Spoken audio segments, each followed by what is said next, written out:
Caius Aurelian's office had no windows. The walls were smart glass, displaying a live 360-degree view of the apex from 1,000 meters up. Outside, silent specter skycars glided between titanium towers, but inside, the air was heavy. Caius, a man in his 70s with stark white hair and eyes as sharp as razors, was staring at a three-dimensional holographic map of the Basin floating in the middle of the room. Thousands of tiny red dots blinked across its surface. "Report," he said, his voice deep and devoid of emotion. A man in a suit, Marcus Thorne, the head of security for Aurelian Enterprises, stepped forward. "Sir Caius, Team 9 has just completed their sweep of the maze. Negative. Team 12 is running checks on the orphanages and the docks. Still nothing." Caius's expression didn't change, but his hand tightened on his chrome-headed cane. 20 years, Marcus. 20 years, and those thousands of red dots represent every orphan, every street kid whose DNA we've tested. We've turned over every stone in that filthy basin, and still nothing? "We won't give up, sir." "Give up?" Caius turned, and for the first time, Marcus saw a flicker of fire in his icy eyes. "He is the last of Alexander's blood, the sole heir to this empire. I swore on my son's grave I would find him. I will search until I draw my last breath." He touched the screen, zooming in on a section of the Basin known as the Forge, an area infamous for its mechanic shops and illegal street races. "Anything new?" "A whisper, sir. There's a top-tier racer in the Forge. Goes by the name Ghost. No one knows his real name. About 20 years old. Has a scar on his temple. But it could be a coincidence." "I don't believe in coincidences," Caius stated. "Prep a team. I'm going down there tonight. Myself." "But sir, the Forge is dangerous. Danger has never stopped an Aurelian." Caius cut him off, his gaze lost in the map. Beneath the iron exterior was the torment of a grandfather who had lost his only heir, the pain of a father who couldn't protect his son. Every day that passed without finding Julian was another day of personal failure. The javelin, a heap of scrap metal Julian Croft had personally forged into a high-speed monster, was leading. He expertly weaved through the narrow alleys of the Forge. He was on the final lap, the finish line in sight. A smirk had just begun to form on his lips when a flash of blue light from an EMP blast pulsed through the air, and the javelin's engine died instantly. Ahead, 3 specters from Aurelian Enterprises completely blocked the path. Caius Aurelian stepped out, an invisible force field repelling the round him. His gaze wasn't on the car, but locked onto the driver.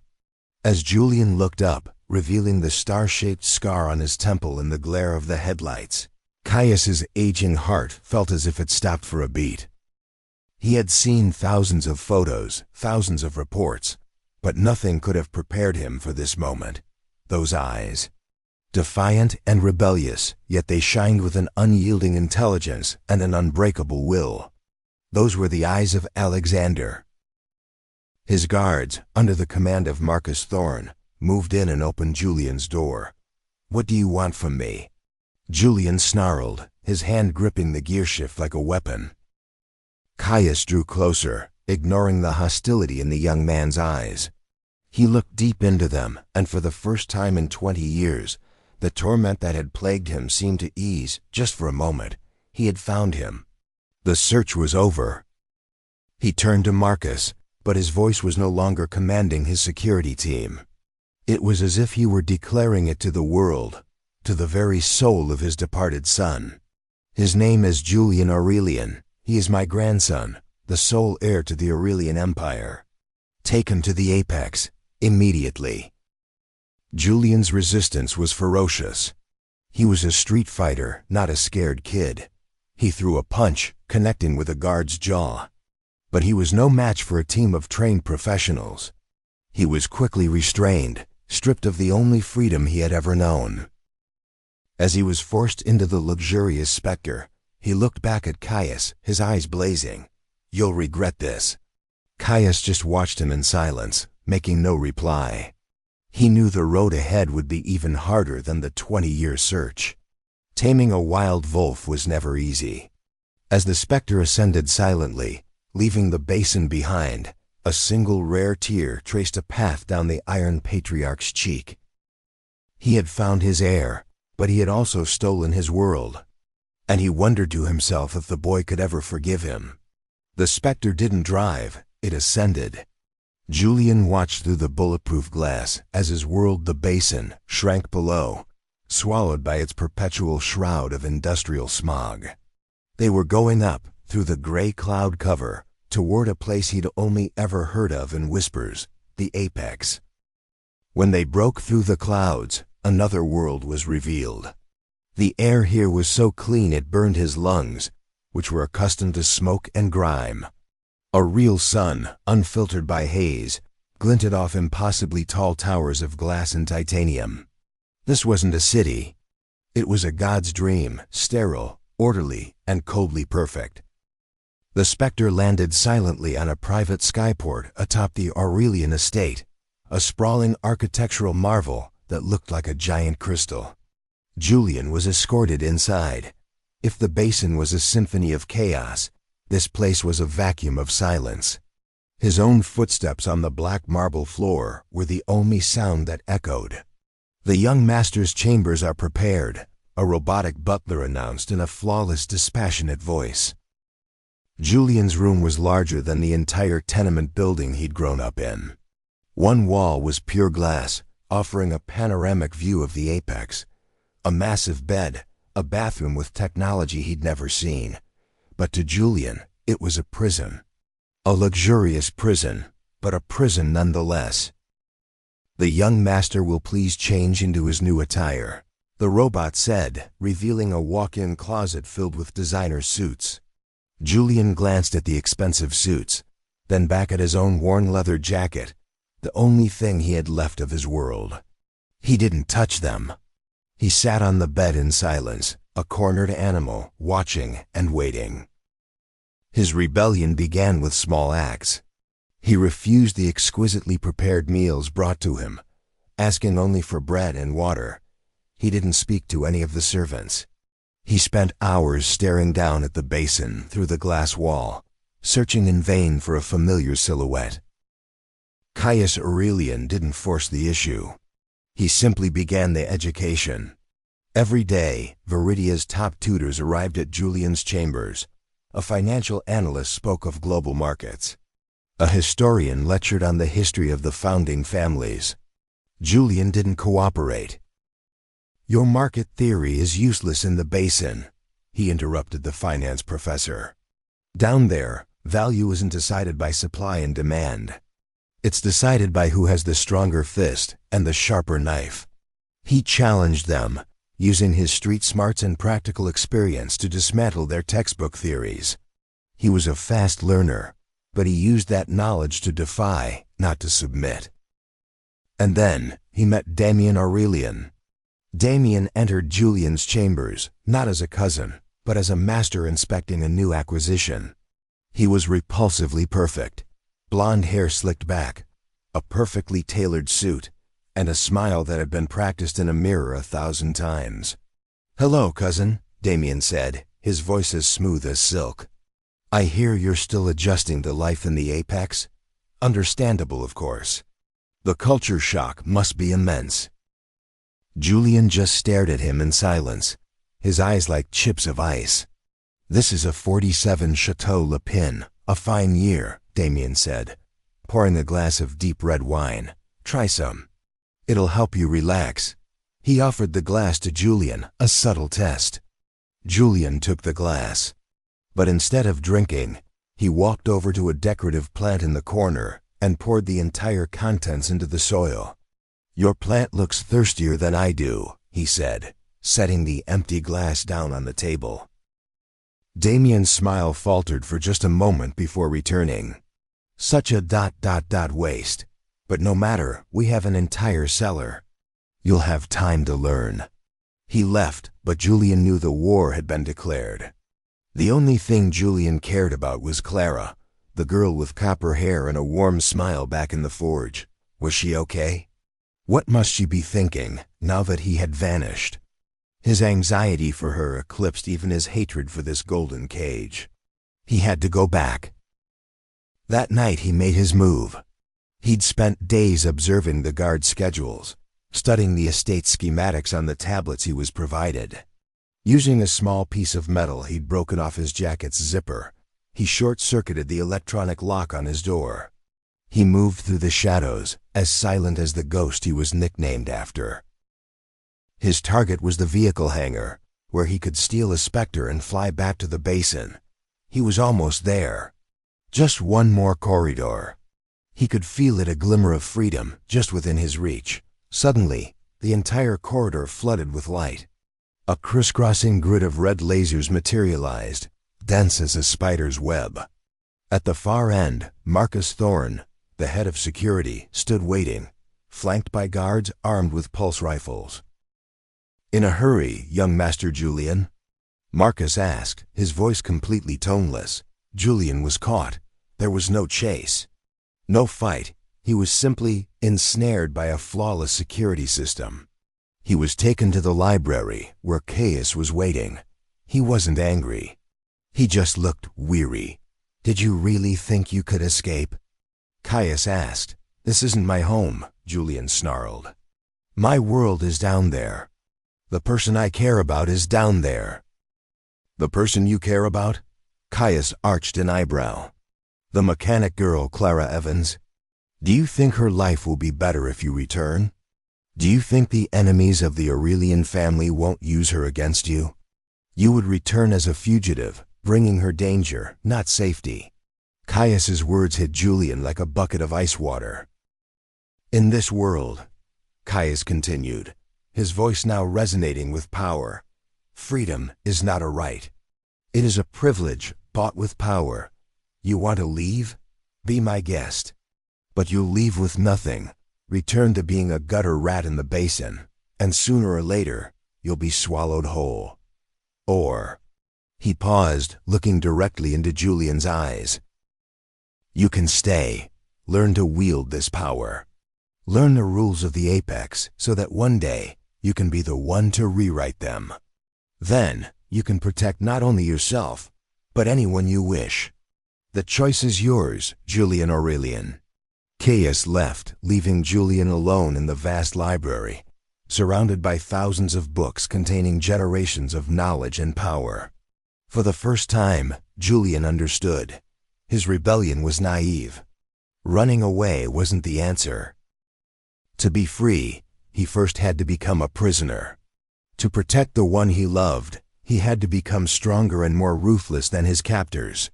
The next morning, when the finance tutor walked in, he found Julian already sitting at the desk, holding a tablet displaying the organizational chart of Aurelian Enterprises.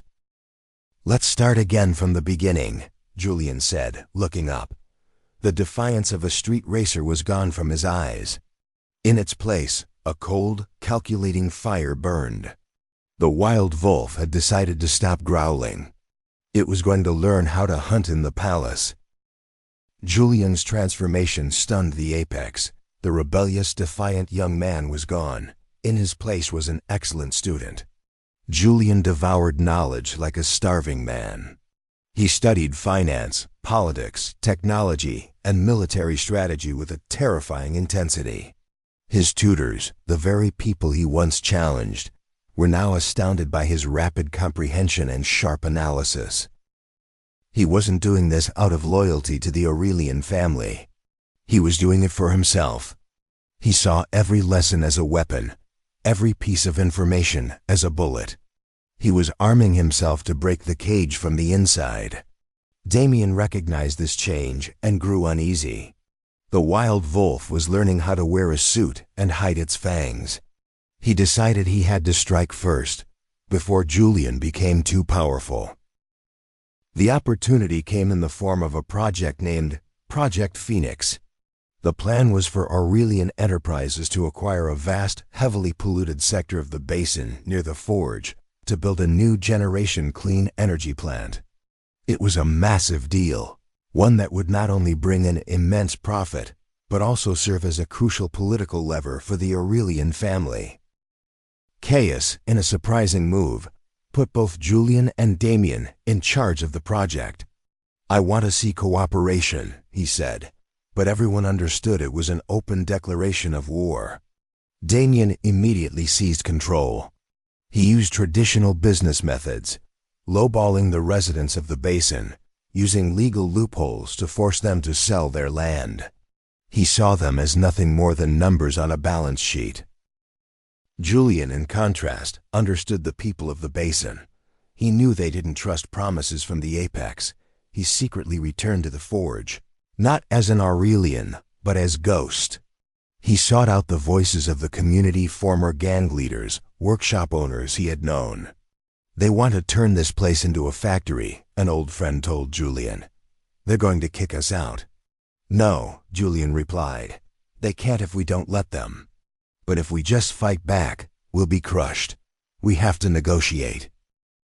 Using his newfound knowledge combined with his deep understanding of the people of the Basin, Julian united them. He helped them form a coalition and make reasonable demands, not just fair compensation, but a commitment to jobs in the new plant and the rebuilding of their homes and schools. Julian's actions completely sabotaged Damian's plan. Instead of dealing with weak individuals, Damian was now facing an organized coalition led by an invisible strategist. He was furious but could do nothing. The project stalled. But Damian was a snake. When it can't strike head-on, it bites at the heel. He knew Julian was still in secret contact with Clara, the mechanic in the forge. He saw that it wasn't just concern. It was the Wolf's last remaining weakness. Damian's scheme this time was far more ruthless and complex. It wasn't just about causing Julian pain. He wanted to use Clara to force Julian to sabotage his own efforts. First, he had someone stage an accident at Clara's workshop. A small, non-lethal explosion, but enough to destroy nearly all of her machinery, plunging her into crippling debt. Next, through a third party, he had a loan shark from the forge start pressuring Clara, threatening to seize her workshop and harm anyone she cared about if the debt wasn't paid. Finally, he arranged a secret meeting with Julian. "Dear cousin," Damian said, a sinister smile playing on his lips. "I know you're the one pulling the strings with the people in the Basin. A clever move. But it's time for it to stop."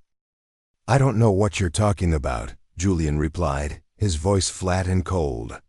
"Oh, I think you do," Damian said, displaying a live image on a tablet. It was Clara, sitting alone in her ruined workshop, her face etched with worry and despair. An unfortunate explosion, and debt can be such a nuisance.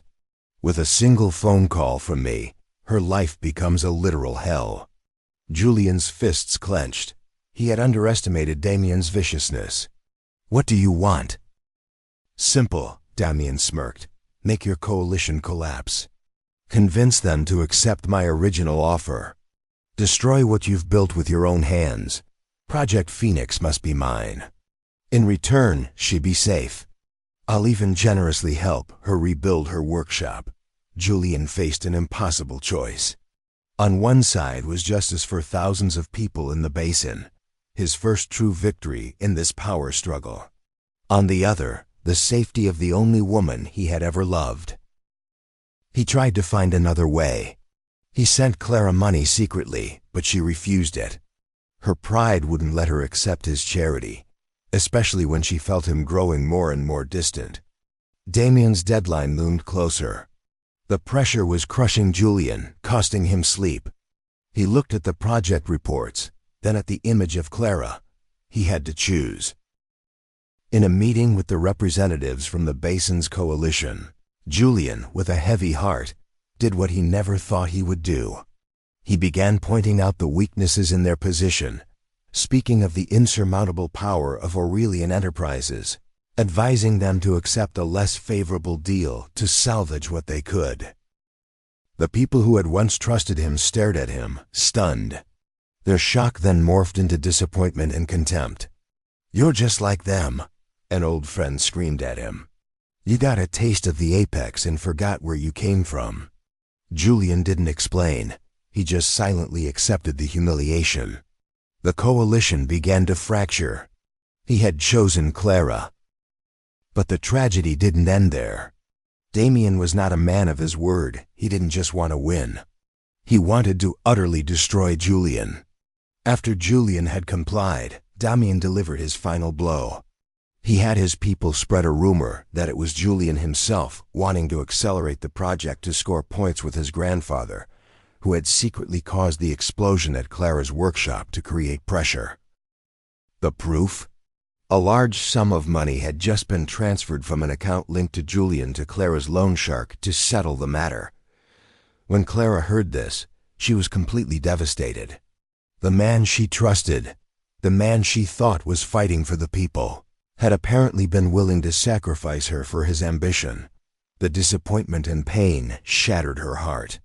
She closed her workshop and vanished from the forge without a word of goodbye. Julian, learning that Clara had left and hearing the rumor Damian had spread, realized he had lost. He had lost spectacularly.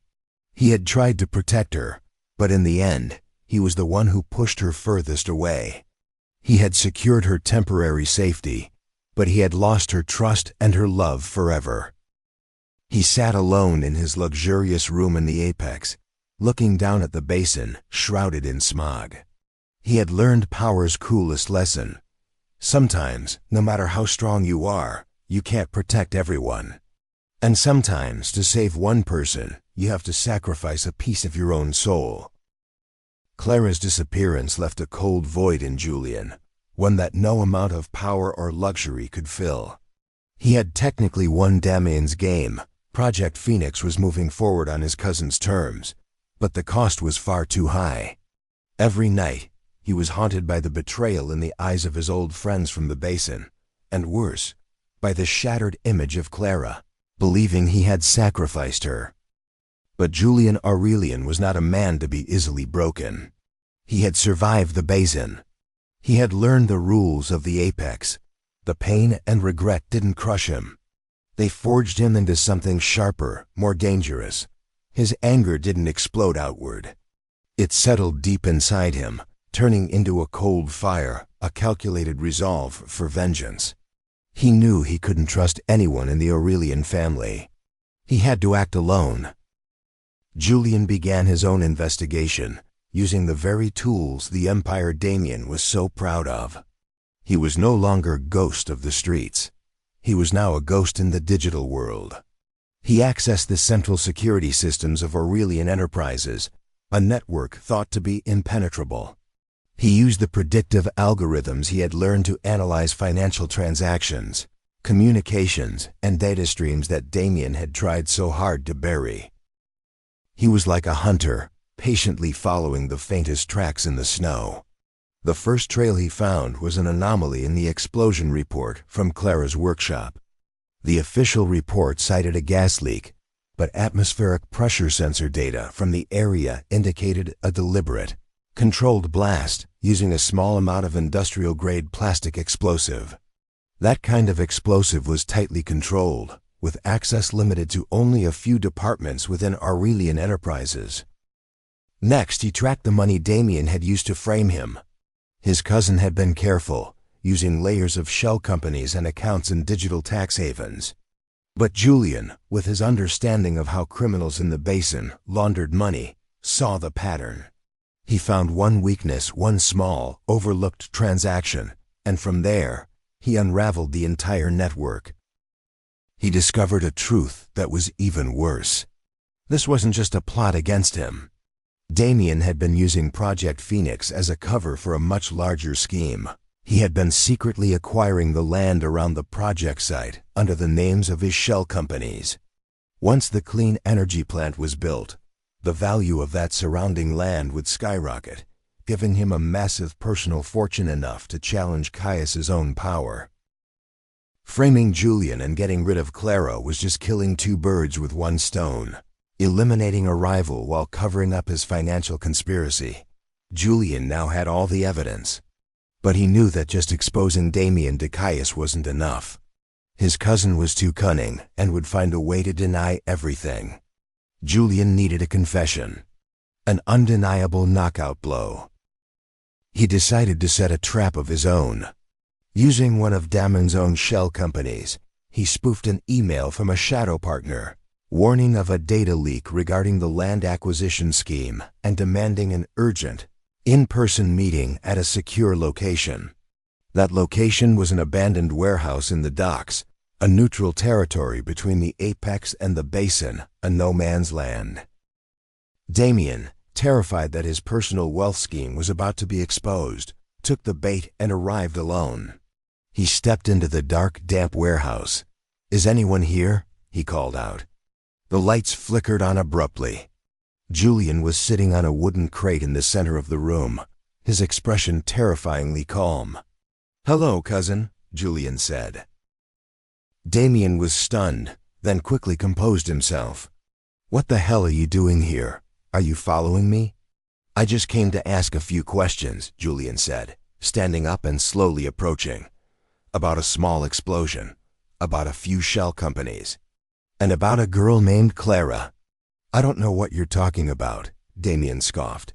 "You lost, little brother. You destroyed everything with your own two hands. That girl probably hates your guts by now." "Probably," Julian admitted. "But her hatred is nothing compared to mine for you right now." Julian didn't attack. He simply projected the evidence he'd collected onto the brick wall of the warehouse. A chart of the shell companies, an analysis of the explosion, recordings of shady transactions. Damian's face went pale. He knew he was exposed. In his panic, his true nature erupted. "So what?" he screamed. "Everything I did was to take back what's mine. You're just a gutter rat from the filthy Basin. You don't deserve the Aurelian name." "So you admit it?" Julian asked, his voice as cold as ice. "Admit it?" Damian laughed maniacally. "Yes, I did it all. I blew up that workshop. I framed that girl. And I'm going to crush you. What do you think you can do to me, with just this?" He gestured at the evidence on the wall. "Grandfather will just give me a slap on the wrist. Because I'm still his blood, and you're just an outsider." "Are you sure?" Julian smiled, a chillingly cold smile. He held up a tablet. On the screen was a live feed from a luxurious boardroom in the apex. Caius Aurelian and the entire board of directors of Aurelian Enterprises were sitting there, silent, watching and listening to Damian's entire tirade and confession via a hidden camera. It was Julian's final trap. He had turned Damian's arrogant confession into a live broadcast. Damian stared at the screen, his face contorting in horror. He understood everything. He had lost. There was no way out. The warehouse doors burst open. Marcus Thorne and the guards entered. This time, they weren't for Julian. "Caius Aurelian wants to see you," Marcus said to Damian, his voice completely devoid of emotion. As Damian was led away like a condemned man, he passed by Julian. You're a devil," he whispered. Julian didn't answer. He just watched Damian's retreating back, with no trace of triumph in his eyes. He had won the battle, had exposed the truth, but all he felt was weariness and an even greater pain. He had reclaimed his honor, but he had yet to find the woman he had lost. His real fight, the one to atone for his own mistakes, was just beginning. The fall of Damian Aurelian sent a seismic shockwave through the apex, but for Julian, it was just the silence after the storm. He stood before the board of directors, not as a victor, but as an executioner of justice. He laid out Damian's entire land acquisition scheme, proving that his cousin had not only betrayed the family, but had also jeopardized the stability of the entire empire. Caius Aurelian, looking as though he had aged a decade overnight, made the final decision. Damian was stripped of all inheritance and assets, and was permanently exiled from Viridia. His name was stricken from the family records. Julian was now the sole, undisputed heir. All power was his. But he had never felt more empty. He had exposed the darkness, but the light of his life, Clara, was gone. He knew he couldn't go on living with the regret. He had to find her. His journey didn't begin with investigation teams or advanced technology. It began with a symbolic act. He returned to the forge, to the stalled site of Project Phoenix. He gathered the people, the same ones who had once trusted him and then despised him. "I was wrong," he said, standing before them with no guards, no distance. "I made the wrong choice because I thought I was protecting someone. I betrayed your trust. I'm not asking for your forgiveness. I'm only here to fix my mistake." He tore up the old contract drafted by Damian. He presented a new plan, one based on the original ideas of the very coalition he had helped form, a fairer, more humane plan. He pledged his honor as an Aurelian to see it through. The act sent ripples throughout the Basin. Skepticism remained, but for some, it was the beginning of a shift in how they saw him. Meanwhile, he began his quiet search for Clara. He knew she wouldn't be anywhere easy to find. He thought about who she was, strong, independent, and with a deeply compassionate heart. She would go somewhere she was needed. That thought led him to the Stardust Isles, a remote chain of islands untouched by Viridia's technology, where the people still lived by fishing and repairing old machinery. Julian went there alone, on a rickety cargo ship. He shed his Apex suit for the simple clothes of the Basin. He didn't search for her immediately. Instead, he stayed, living among the islanders, using his innate mechanical skills to help them fix their boats and water purifiers. He worked, he sweated, and he listened. And then he heard the stories about a copper-haired girl who had arrived a few months ago, a phenomenal mechanic who could fix anything, who had opened a small workshop and was teaching the children how to build things from scrap. He found her. Her workshop was perched on a cliff overlooking the sea. She was standing under a suspended engine, her face smudged with grease, but her eyes were focused and bright.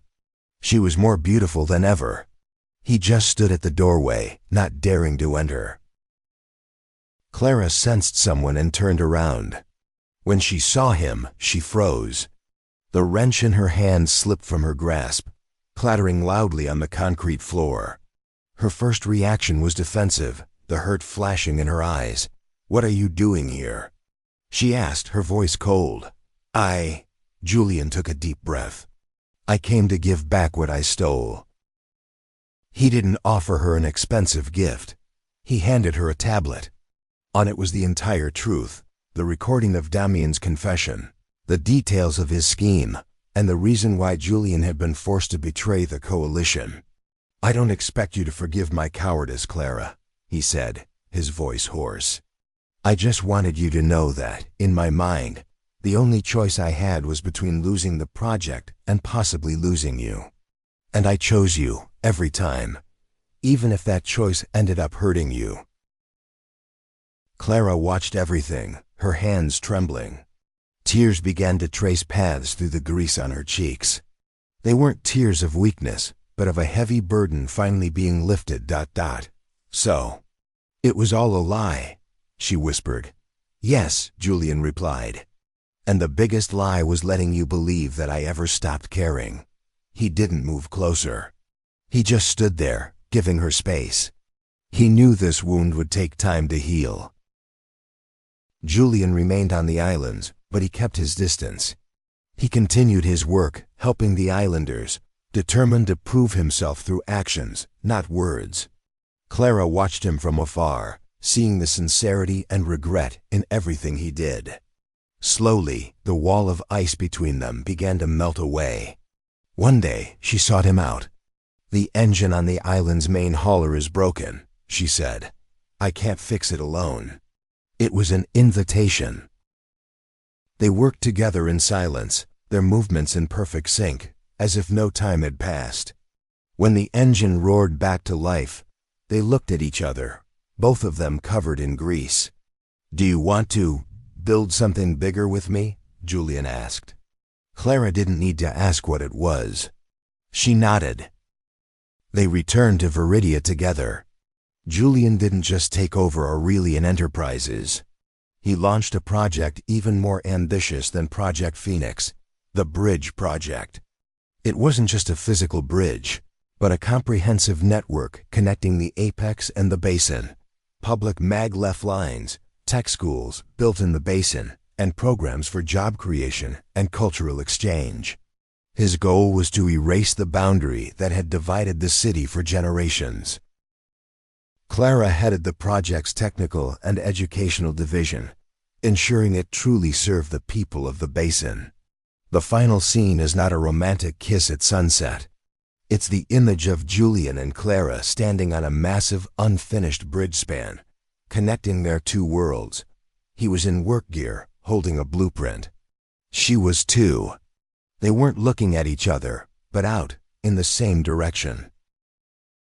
It's going to be hard, Clara said, looking toward the basin, still shrouded in smog. I know, Julian replied, his gaze on the gleaming towers of the apex. But this time, we'll build it together. They hadn't just mended their love. They were healing a city. Julian had found his kingdom, not on the throne of the apex, but on the bridge that connected the two halves of his world, a legacy built on remorse, compassion, and a love strong enough to change an empire.